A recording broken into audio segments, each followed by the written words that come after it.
messieurs, bonjour et bienvenue dans votre flash d'information sur Télématim. À la présentation, Salgué Diab et Khadija Kane.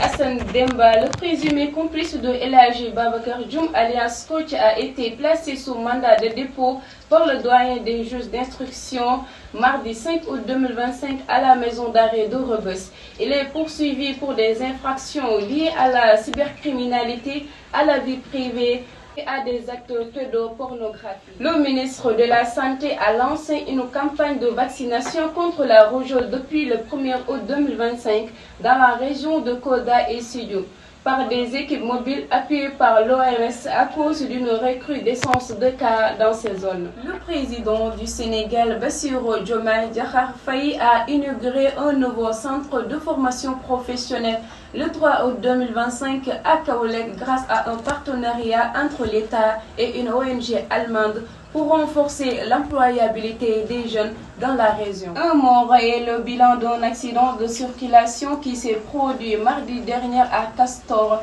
près de l'agence Sénélec à proximité de la direction des examens et concours.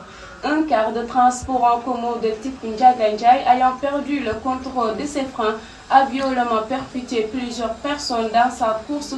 Le véhicule a entraîné un conducteur de moto traîné sur quelques mètres qui a succombé sur le coup. La suite de ce flash d'information avec Khadija Kane. Le Premier ministre Ousmane Sonko a présenté un ambitieux plan national de redressement économique et social axé sur l'autonomie financière du pays. Il a fait savoir ce vendredi 1er août au Grand Théâtre National de Dakar lors de son discours.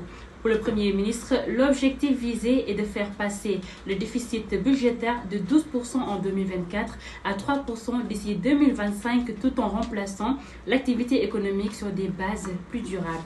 Un bateau de migrants clandestins a fait naufrage avec environ 200 personnes à bord, majoritairement originaires d'Éthiopie, ce dimanche 3 août au large des côtes du gouvernorat d'Abidjan, dans le sud du Yémen, selon les premières constatations des autorités locales et de plusieurs ONG.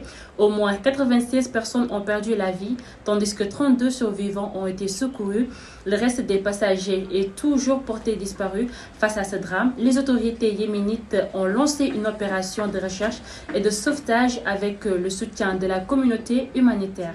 La société Dakar Mobilité a entamé la fermeture partielle de plusieurs stations du bus rapide transit BRT ce mercredi 6 août dans la capitale sénégalaise Dakar. Selon les responsables du projet, 17 stations seront progressivement fermées sur une période de 6 mois, tandis que 21 sur 23 stations resteront fonctionnelles pour garantir un service minimum. Cette décision s'inscrit dans le cadre des travaux de modernisation visant à remplacer certains équipements défectueux et à finaliser les aménagements.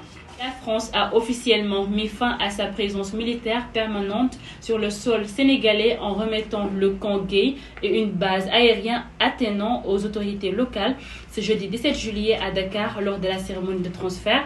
Des responsables français ont affirmé que cette décision s'inscrit dans une réorientation stratégique de la coopération militaire vers un partenariat basé sur la formation, le renseignement et le soutien potentiel plutôt qu'une présence physique.